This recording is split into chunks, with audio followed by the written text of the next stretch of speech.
Assalamualaikum warahmatullahi wabarakatuh. Innal hamdalillah nahmaduhu wa nasta'inuhu wa nastaghfiruhu wa na'udzu billahi min shururi anfusina wa min sayyiati a'malina. May yahdihillahu fala mudhillalah wa may yudlil fala hadiyalah. Asyhadu alla ilaha illallah wahdahu la syarikalah wa asyhadu anna Muhammadan abduhu wa rasuluhu la nabiyya ba'da amma ba'd.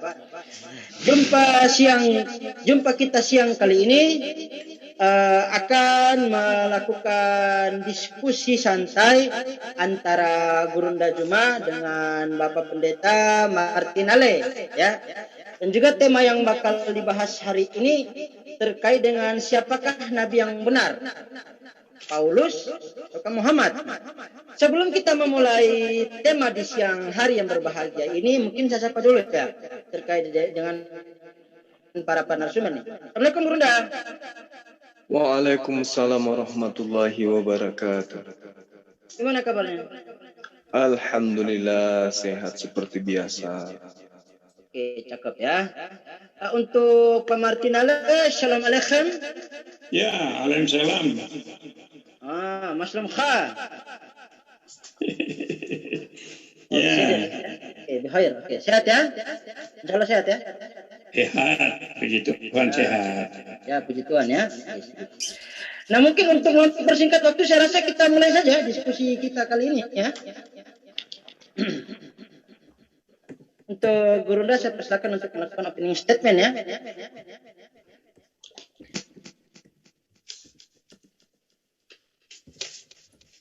Gurunda, monitor. Iya. Mungkin bisa melakukan opening statement. Iya. Boleh, oke, sip. Baik. Bismillahirrahmanirrahim. Assalamualaikum warahmatullahi wabarakatuh. Damai sejahtera untuk kita semua, sahabat-sahabat yang dimuliakan oleh Allah. Puji syukur kita panjatkan kepada Allah Subhanahu wa taala, serta salawat pada junjungan kita Rasulullah Muhammad sallallahu alaihi wasallam. Alhamdulillah, pada siang hari ini kembali kita berjumpa dengan saudara kita Pak Martinale dalam bahasan tentang siapakah Nabi yang benar, apakah baginda Rasulullah Muhammad sallallahu alaihi wasallam ataukah Rasul Paulus yang dianggap sebagai utusan daripada Yesus kepada non-Yahudi. Al-Quran menerangkan A'udzubillahi minasyaitonirrajim. Bismillahirrahmanirrahim. Inna arsalnaka bil haqqa basyiran wa nadhira wa la tus'alu an ashabil jahim. Sungguh kami telah mengutus Muhammad dengan kebenaran sebagai pembawa berita gembira dan pemberi peringatan, dan engkau tidak akan diminta pertanggungjawaban tentang penghuni-penghuni neraka. Wa qala aidan ma kana Muhammadun aba ahadim min rijalikum walakin Rasulullah wa khataman nabiyyin wa kana Allahu bikulli syai'in alima. Muhammad itu bukanlah bapak dari seorang di antara kamu, tetapi dia adalah utusan Allah dan penutup para nabi, dan Allah Maha mengetahui segala sesuatu.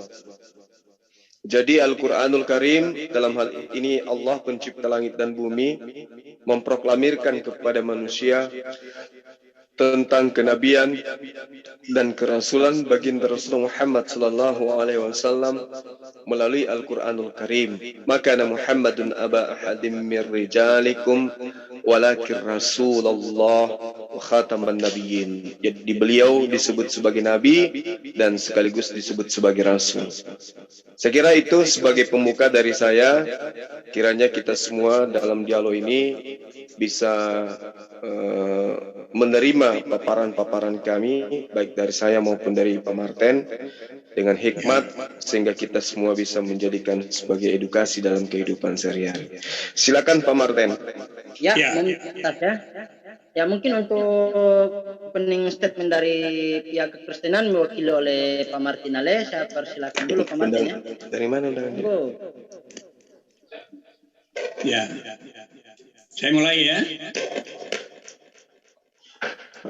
Silakan. Ya. Bicara tentang Rasul Paulus itu mulanya adalah seorang Yahudi, orang yang taat sekali menjalankan syariat agama. Jadi dia juga seorang yang berikan tinggi agama Yahudi dengan guru yang terkenal Gamaliel. Jadi dia orang yang memang orang yang satu-satunya rasul yang mempunyai pendidikan tinggi agama gitu. Dan dia juga seorang Farisi sebagai pemimpin orang Farisi. Orang Farisi itu terkenal dengan menaati. Jadi konsisten dengan menjalankan syariat agama itu. Nah itu. Lalu dengan tata cara hidup berdasarkan hukum dan syariat agama inilah dia merasa dia sudah paling benar gitu. Sehingga pengikut-pengikut Yesus itu diselawan, disalah-salahkan. Misalnya, kenapa kamu tidak mencuci tangan sebelum makan? Karena itu syariat agama kan aturan-aturannya segala macam. Ini kan aturannya ada itu ya. Dari istilahnya dari yang populer itu dari bangun tidur sampai tidur lagi itu semua ada aturannya. Nah sikap-sikap ini ditekankan sekali orang Farisi. Sehingga dia mengkritik murid-murid Yesus gitu. Nah dengan demikian kelihatan dia benci sekali dengan pengikut Yesus karena aturan-aturan yang tidak dilakukan oleh murid-murid Yesus. Nah ini yang jadi masalah. Tetapi karena itu dia sendiri lalu berusaha menekan, menganiaya bahkan membunuh orang-orang pengikut Yesus pada waktu itu.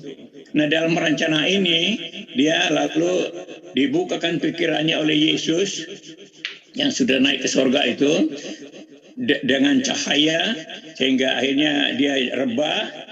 Lalu dia katakan, Saulus, Saulus, kenapa engkau menganiaya aku? Artinya bahwa apa yang dilakukan Paulus terhadap pengikut Yesus itu sama juga dengan menganiaya Yesus. Maka Yesus katakan, mengapa engkau menganiaya aku? Lalu dia tanya, siapakah engkau Tuhan? Akulah Yesus yang engkau aniaya. Nah setelah dia mengerti, setelah pencerahan itu dia mengerti, lalu dia ditetapkan oleh dia disuruh melayani oleh Ananias. Lalu dia diangkat sebagai rasul, begitu. Jadi tugas dia adalah memberitakan Injil kepada bangsa-bangsa di luar orang Yahudi. Lain dengan Petrus dia melayani pada orang Yahudi, tapi kalau Rasul Paulus dia spesial untuk keluar dari orang Yahudi yaitu bangsa-bangsa lain. Nah itu yang diutus oleh Tuhan Yesus. Rasul. Jadi kita kenal Nabi itu diutus oleh Yahweh sendiri Elohim, tapi kalau namanya Rasul itu diutus oleh Tuhan Yesus. Nah ini yang mungkin perbedaannya antara Islam dan Kristen itu di situ. Kalau Nabi itu diutus oleh Elohim, kalau Rasul itu diutus oleh Yesus. Seperti Paulus ini ya dipilih oleh Yesus lalu ditetapkan sebagai Rasul untuk memberitakan berita Injil kepada bangsa-bangsa lain. Nah itu kira-kira latar belakang tentang Paulus itu seperti itulah. Ya, demikian dari saya untuk opening statement-nya. Iya. Jadi kalau saya simpulkan sedikit dari pendapatnya Pak Martin ya. Iya. Mengatakan kalau untuk Rasul menurut kacamata perspektif pemahaman Kristen itu diutus langsung oleh Yesus gitu. Iya. Oke, sip. Mungkin Guru Nda ada bantahan statement gitu. Baik. Jadi kalau di dalam Al-Quran Allah memerintahkan kepada baginda Rasulullah Muhammad sallallahu alaihi wasallam, "Qul," katakanlah wahai Muhammad, "Innama unzirukum bil wahyi." Sesungguhnya aku hanya memberimu peringatan sesuai dengan wahyu. Wala yasma'u summud du'a, tetapi orang tuli tidak mendengarkan seruan. Aiza apabila ma yunzarun, mereka diberi peringatan. Jadi kemudian ketika berbicara mengenai khatam nabiyyin, nabi yang diutus oleh Allah sebagai nabi penutup di antara semua rangkaian kenabian, itu diterangkan bahwa innama unzirukum bil wahyi, sesungguhnya aku hanya memberimu peringatan sesuai dengan wahyu. Tetapi orang yang tuli tidak mendengarkan seruan apabila mereka diberi peringatan. Idza ma yunzarun, apabila diberi peringatan. Nah, terkait dengan peringatan, kalau kita melihat dari kacamata daripada ajaran agama Islam itu seruan-seruan yang menyerukan tentang perintah dan juga larangan Allah, itu adalah merupakan inti dari larangan-larangan atau peringatan-peringatan dari pencipta langit dan bumi. Lalu kemudian apa yang tertuang di dalam risalah kenabian baginda Rasulullah Muhammad SAW itu seirama, sejalan dengan apa yang diwahyukan oleh Allah kepada para nabi sebelumnya. Seperti misalnya ketika Nabi Isa alaihissalam datang kepada Bani Israel, itu beliau menyeru kepada Bani Israel, ma qultu lahum illa ma amartani bi ani abudullah rabbi wa rabbakum. Nah, itu seruan daripada sosok yang datang kepada Bani Israel, yaitu bahwa saya tidak mengatakan sesuatu selain apa yang diperintahkan untuk aku katakan, yaitu sembahlah Allah, Tuhanku dan Tuhanmu. Nah, yang ganjil kemudian ketika dikatakan di dalam kitabnya teman Kristen bahwa Yesus juga menyerukan untuk menyembah hanya kepada Allah, baik kepada murid-muridnya maupun kepada iblis. Memerintahkan kepada dua ini sebagaimana yang diterangkan dalam Al-Quran, wa ma khalaqtul jinna wal insa illa liya'budun. Yesus menyeru kepada iblis, Yesus juga menyeru kepada manusia untuk menyembah hanya kepada Allah. Nah, yang menjadi persoalan ketika muncul sebuah konsep belakangan yang justru mengajarkan menyembah kepada Yesus. Lalu kemudian ajaran itu dirangkai dengan mengatakan bahwa Yesus itu adalah Bapa yang nuzul menjadi manusia. Nah, ini rangkaian yang diolah oleh yang dinubuatkan sebagai nabi palsu, mengajarkan sesuatu yang tidak berkesesuaian dengan apa yang diajarkan oleh para nabi terdahulu. Kalau baginda Rasulullah Muhammad SAW mengajarkan menyembah kepada esensi yang satu, yaitu yang ada di langit. Ya, innallaha huwa rabbi wa rabbukum. Itu yang diterangkan oleh Nabi Isa alaihissalam. Sama seperti Yesus, masih bisa kita lihat rekamannya di dalam kitabnya teman Kristen, di mana Yesus itu menyeru untuk menyembah bukan kepada dirinya, tapi kepada esensi lain di luar dirinya yang dia sebut dengan sebutan Bapa. Nah, lalu kemudian seperti yang saya katakan tadi, ada sosok yang kemudian justru mengajarkan manusia di luar Yahudi untuk menyembah kepada anak Yahudi, yaitu Yesus. Ya, mungkin Pak Martin tadi membacakan beberapa poin dari pengajaran Lukas. Ya, Lukas ini saya katakan sebagai pengikut Paulus, karena memang dia sama-sama di Antioquia, termasuk Markus. Nah, yang ingin kita urai di sini adalah, adakah kemudian pengajaran Yesus yang spesial terhadap Paulus ini? Karena Paulus ini betul-betul menjadikan sebuah konsep baru, menyembah kepada Tuhan dalam rupa manusia. Silakan Pak Martin. Iya. Jadi memang tadi sudah saya awali tadi bahwa Yesus yang menetapkan para rasul untuk memberitakan Injil kepada bangsa-bangsa lain. Jadi berita Injil ini sampaikan kepada bangsa-bangsa lain. Sedangkan para nabi itu mengajarkan kepada umat Israel, umat pilihan Allah satu-satunya dari antara bangsa-bangsa di dunia, diajarkan untuk mengenal Tuhannya. Makanya di sana lebih ditekankan Allah yang Esa, kalau orang Israel bilang tauhid. Itu lebih ditekankan di sana karena mereka baru belajar mengenal Tuhannya. Dengan tata cara ibadah, bagaimana penyembahannya, bagaimana mereka harus melakukan hidup dengan syariat-syariat agama supaya mereka lebih afdol memenuhi hukum Taurat. Itu tata cara untuk baru mengenal Tuhan. Nah, disitulah bedanya orang Yahudi dengan orang Kristen. Makanya seperti yang tadi Bang Juma sendiri jelaskan, bagaimana tekanan kepada tugas Muhammad ini, itu masih sama dengan orang Yahudi zaman dulu, baru mengenal Tuhan. Jadi belum keluar kepada dari dirinya sendiri, baru mengenal Tuhan, bagaimana dia harus hidup supaya layak di hadapan Tuhan. Dengan syariat-syariat itu kan, ya kan? Nah ini berbedanya di sana.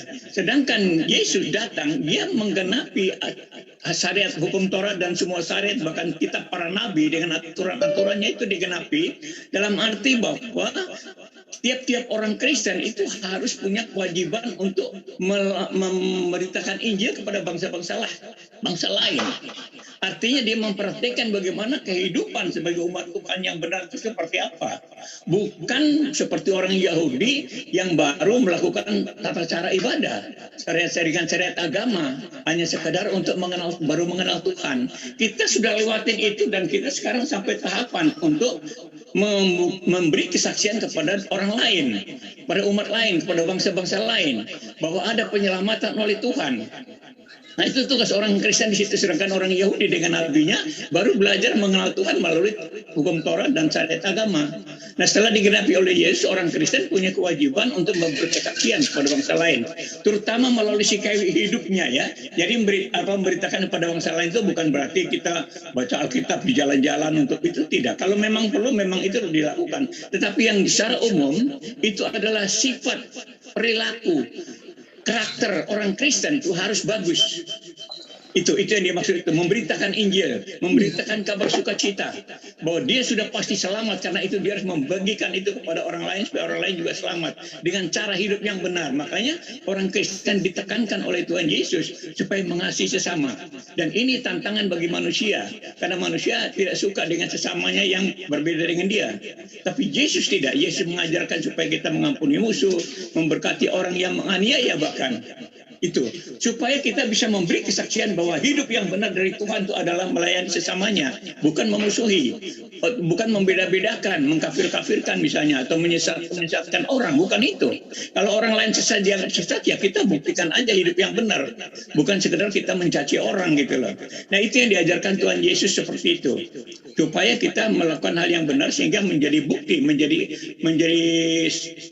bukti bagi orang bahwa kita menyembah Tuhan yang benar. Maka orang Kristen diajar supaya sabar, melayani sesama dengan baik, supaya orang percaya, oh ini orang menyembah Tuhan. Kalau kita masih berbuat yang salah, masih membenci orang, itu bukan membuktikan bahwa kita menyembah Tuhan yang benar. Nah, sementara itu dulu deh ya. Ya. Baik, makasih Pak Martin atas paparan yang kemudian disajikan pada kita pada siang hari ini. Jadi kalau dilihat ya secara kasat mata terhadap pengajaran yang kemudian disebut dengan ajaran Islam, maka itu memang sama, hampir mirip dengan ajaran orang Yahudi. Mereka memiliki konsep, mereka memiliki tauhid, mereka memiliki syariat. Lalu kemudian pokok-pokok dari pengajaran ini, mereka menjalankan sebuah ritual itu berdasar terhadap perintah yang ada di dalam kitab sucinya.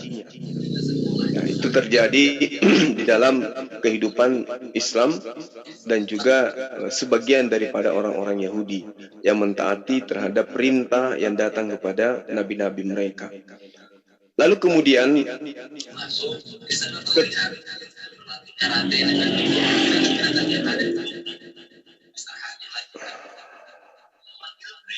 tolong di-mute.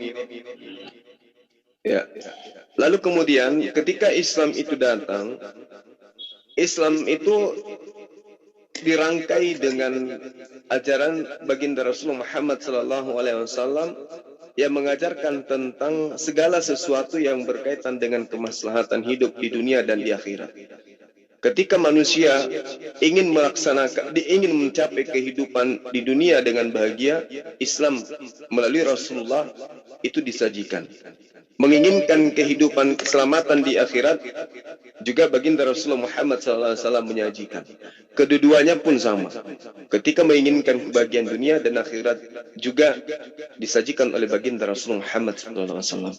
Karena itulah kemudian untuk memperoleh itu, seruannya di dalam Al-Quran sangat jelas. Sesungguhnya orang-orang yang beriman dan mengerjakan amal-amal soleh dan merendahkan diri di hadapan Tuhan, mereka itulah penghuni-penghuni surga. Nah, ayat ini sederhana, tetapi poin yang kemudian disampaikan oleh Pak Martin itu sudah mencakup semua di dalam ayat ini. Bahwa harus saling mengasihi, harus saling menyayangi, harus saling tenggang rasa terhadap sesama manusia. Ini sudah terangkum di dalam ayat ini. Karena ayat ini jelas menerangkan bahwa keselamatan yang diberikan oleh Allah pencipta langit dan bumi kepada manusia itu meliputi terhadap orang-orang beriman dan mengerjakan amalan kebajikan. Innal ladzina amanu wa amilus salihah wa akhbatu ila rabbihim ulaika ashabul jannah hum fiha khalidun.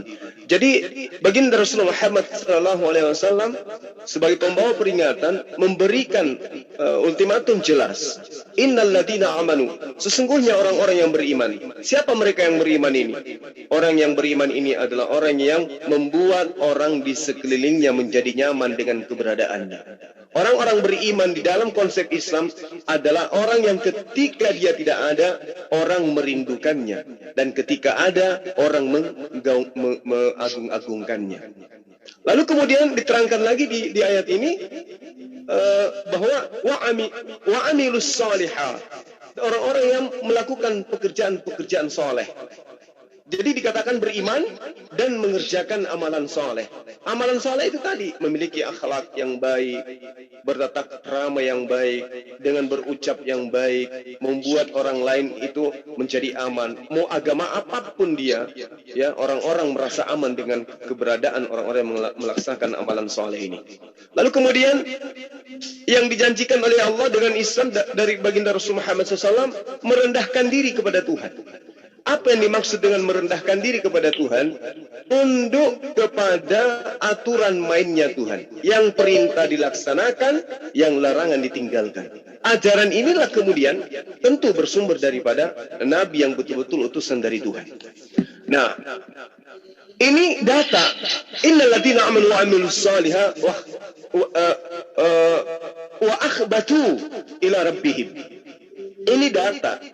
Dan kemudian data ini disajikan oleh baginda Rasulullah Muhammad SAW sebagai utusan Tuhan. Inilah sebabnya kenapa umat Islam itu mengimani beliau sebagai utusan Tuhan. Karena poin di dalam kehidupan yang dianjurkan adalah beriman, mengerjakan kebaikan, dan merendahkan diri kepada Tuhan. Nah, kalau kita melihat daripada, mohon maaf, kepada Paulus, sepintas kita lihat memang baik. Tapi apa yang diajarkan kemudian adalah meninggalkan semua rangkaian aturan-aturan Tuhan yang ada di dalam kitab yang diwahyukan kepada Bani Israel. Padahal diterangkan di dalam Ulangan 4 nomor 2, jangan kau mengurangi, jangan kau menambahi perintah-perintahku. Itu menurut Bapa. Menurut Yesus, tidak setitik pun dihilangkan dari firman Tuhan yang datang kepada para nabi. Barang siapa yang menghilangkan, maka dia akan menempati tempat terendah di dalam kerajaan Tuhan. Ini data yang sangat akurat. Sementara kemunculan Paulus kemudian justru menghilangkan itu semua. Bahkan dianggap baiknya dia setelah mengajarkan menggantikan posisi sang Bapa menjadi penyembahan terhadap manusia bernama Yesus. Dengan mengatakan bahwa Yesus itu punya sisi keilahian, juga punya sisi kemanusiaan. Sementara para nabi terdahulu sama ajarannya dengan baginda Rasulullah Muhammad SAW. Hanya menganjurkan menyembah kepada esensi yang menciptakan langit dan bumi yang bukan makhluk. Tak terlihat, suaranya tak terdengarkan. Yang tidak pernah dibentuk dan tidak ada satu makhluk pun yang menyerupai dengan dia. Nah, ini yang kemudian ingin saya katakan bahwa Nabi yang benar itu mengajarkan menjadi orang beriman.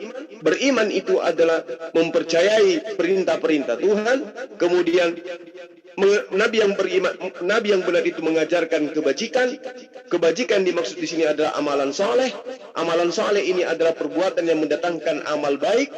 Kemudian yang ketiga adalah Nabi yang benar itu mengajarkan merendahkan diri di hadapan Tuhan, yaitu mentaati perintah dan menjauhi larangan, dan tidak menggantikan penyembahan terhadap dirinya menuju kepada sembahan kepada sesama makhluk, karena Tuhan itu maha pencemburu.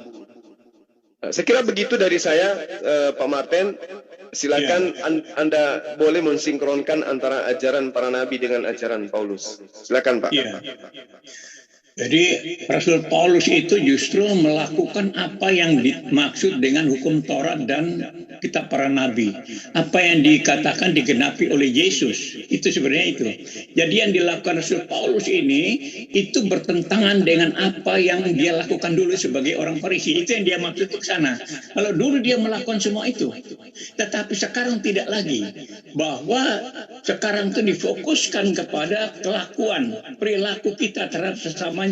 Makanya dia akhirnya sampai dipenggal juga kan, karena memang dia tidak lagi jahat seperti dulu. Kalau waktu masih sebagai orang Yahudi jahat banget itu, nyari-nyari kesalahan orang, nangkepin orang gitu kan. Tapi setelah dia menjadi rasul Tuhan Yesus, berubah. Lalu dia katakan bahwa apa yang dulu dianggap keuntungan sekarang rugi karena pengenalan akan Kristus gitu loh. Artinya bahwa semua itu sudah digenapi. Orang bukan lagi menjadi umat Tuhan itu karena melakukan tata cara ibadah. Bukan itu. Tata cara ibadah itu dilakukan sendiri aja, bukan dengan Tuhan. Tetapi bukti kepada orang lain bahwa hidupan kita harus baik, harus melayani sesamanya, harus berani ngalah sama orang. Itu. Makanya di sini Rasul Paulus itu dia berubah total dalam segala hal. Waktu ditangkap pun dia bisa menceritakan semua tentang pengalaman dia yang dulu. Dulu dia sebagai orang yang paling jahat dia katakan. Tapi sekarang dia berubah karena Kristus. Kenapa? Karena Yesus sudah menggenapi semua itu. Jadi orang Kristen yang menjadi murid Yesus adalah orang yang hanya melakukan hal yang baik-baik saja. Tidak boleh orang Kristen melakukan hal yang jahat dengan dalih apapun. Kalau dia melakukan juga dia salah. Karena kita disuruh melakukan yang baik-baik saja gitu. Ini persoalannya di sana, sehingga apa disampaikan Rasul Paulus itu tidak salah. Makanya Yesus katakan bahwa tidak satu titik pun hilang dari hukum Taurat. Hukum Taurat itu mengajarkan supaya orang tidak berbuat dosa, tidak berzina, tidak mencuri, tidak menjadi saksi dusta dan lain-lain. Itu semua, nah itu digenapi oleh Yesus dengan kasih. Orang yang mengasihi sesama itu dia tidak membenci orang, tidak membunuh orang, tidak menyakiti hati orang, tidak mengambil hak orang, bahkan dia melayani orang lain, bahkan dia berkorban untuk melayani orang lain. Nah, disitulah penggenapan daripada Yesus itu di sana. Nah, itu yang disampaikan oleh Paulus yang tadinya dia konsisten sekali menjalankan syariat agama, lalu orang yang berbeda dimusuhi karena tidak sama dengan dia, karena dia anggap dia lebih mulia karena dia menaati syariat agama. Di sini persoalannya. Jadi orang yang menjalankan syariat agama itu pasti dia membenci orang. Pasti dia benci orang karena orang tidak sama dengan dia. Nah itu dampaknya. Sedangkan kenapa orang Israel diajarkan begitu? Karena memang mereka belum ada hubungan dengan sesama manusia. Mereka baru belajar untuk mengenal Tuhannya, sehingga belum ada tugas untuk melayani sesama manusia. Tapi Yesus datang setelah dia menggenapi itu.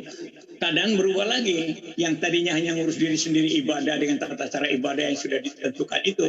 Lalu datang Yesus, dia menggenapi semua itu. Lalu sekarang yang paling penting adalah kita bagaimana kita berlaku yang baik, melayani sesama manusia dengan baik. Supaya tidak kacau hidup ini gitu. Adapun ibadah kita seperti dilakukan di gereja. Kita memuliakan Tuhan. Setelah kita memuji Tuhan, menyatakan bahwa kita betul-betul menyembah, menyerahkan diri kepada Tuhan. Lalu kita dengarkan apa yang disampaikan firman bahwa kamu harus mengasihi sama manusia. Setelah kita keluar dari gereja, itu yang kita lakukan. Kadang-kadang masih salah juga. Lalu nanti diingatkan hari Minggu lagi, firman Tuhan mengatakan kamu harus jangan lakukan itu lagi. Sehingga tekanannya kepada sifat, kelakuan kita terhadap orang lain. Itu tekanan pada ajaran Kristen yang disampaikan oleh Rasul Paulus. Bukan tata cara ibadahnya yang ditekankan. Ya, atau mengenalkan Allah yang Esa, yang Tauhid, itu kita jelas Yesus itu dari Allah yang Tauhid. Kita tidak usah bicara itu lagi. Tapi kalau memang betul-betul kamu punya menyembah Tuhan yang benar, kelakuanmu mesti benar. Jadi orang Kristen mengukur orang lain itu dari kelakuan. Bagaimana perilakunya terhadap sesamanya itu seperti apa?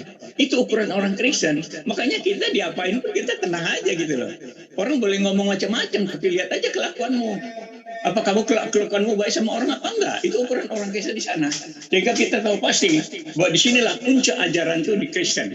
Bahwa kita harus mengasihi sesama manusia. Musuh sekalipun harus dikasihi. Itu bukan urusan kita. Itu urusan Tuhan. Gitu loh. Nah ini kira-kira begitu tuh dari saya.